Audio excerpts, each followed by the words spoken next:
Researchers have attempted to identify which interview strategies or constructs can help interviewers choose the best candidate.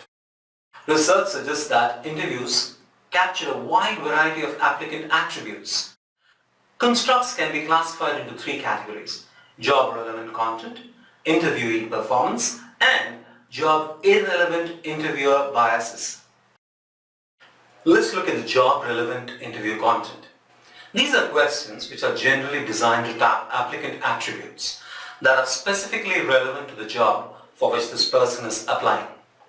The job-relevant applicant attributes that the questions purportedly assess are thought to be necessary for one to successfully perform on the job.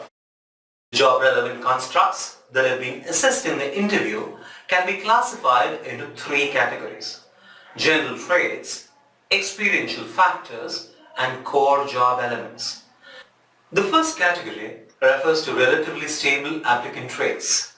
The second category refers to job knowledge that the applicant has acquired over time.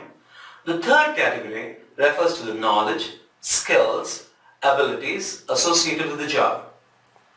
In the general traits, the factors that you would want to map are mental ability, applicant's capacity to learn and process information, personality, conscientiousness, agreeableness, emotional stability, extroversion, openness to new experiences, interests, goals and values, applicant motives, his goals, and the person-organization fit.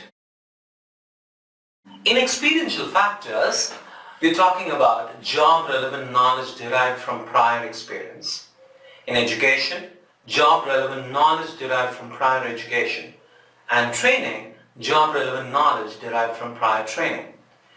The core job elements are declarative knowledge, applicants' learned knowledge, procedural skills and abilities, the applicant's ability to complete the task required to do the job, motivation, the applicant's willingness to exert the effort required to do the job. In our earlier module on job description, we were referring to the model of ASK, ability, skill, knowledge. You'll be delighted to know that this is where that model comes into play. Based on the mapping of the traits versus the role, the interviewer prepares a rating scale and maps the candidates. Be sure to create a structure for your evaluation before commencement of the interview. Rate each answer rather than making an overall evaluation at the end of the interview. Use anchored rating scales. Take detailed notes during the interview so that you make minimal errors. Remember to use these statistical procedures to create an overall interview score. Let's now look at the interviewee performance. The interviewer evaluation of applicant responses also tends to be colored by how an applicant behaves in the interview.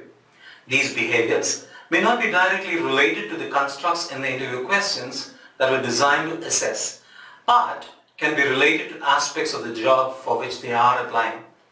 Applicants, without realizing, may engage in a number of behaviors that influence ratings of their performance. The applicant may have acquired these behaviors during training or from previous interviews. These interviewee performance constructs can also be classified into three categories: social effectiveness skills, interpersonal presentation skills, and personal and contextual factors. The social effectiveness skills are again about impression management, social skills, and self-monitoring. The interpersonal presentation talks about verbal expression and non-verbal behavior. The personal or the contextual factors are interviewee training, interview experience, interview self-efficacy, and interview motivation. Job-irrelevant interviewer biases are a matter of concern. They potentially influence the interviewer's evaluations of the interviewee responses. Some of the biases could be on attractiveness, race, gender, similarities in background and attitudes, and culture. The interviewer needs to be wary about these things.